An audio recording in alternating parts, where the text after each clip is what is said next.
Hi అండి, Shri Lakshmi food channel అండి. ఈరోజు ఫిష్ కర్రీ చేస్తున్నాను. చూడండి, టమోటా, మామిడికాయ, పచ్చిమిరపకాయలు, కొత్తిమీర, బెండకాయ, కరివేపాకు, ఆనియన్ అండి. ఆయిల్ పెట్టాను చూడండి. పోపు వేస్తున్నాను.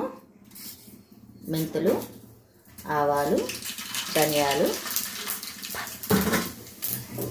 చూడండి, కరివేపాకు, టమోటా, ఆనియన్, పచ్చిమిరపకాయ, కొత్తిమీర,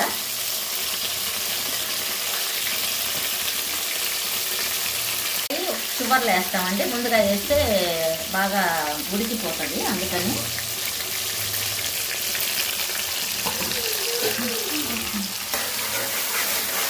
చూడండి, ఉప్పు,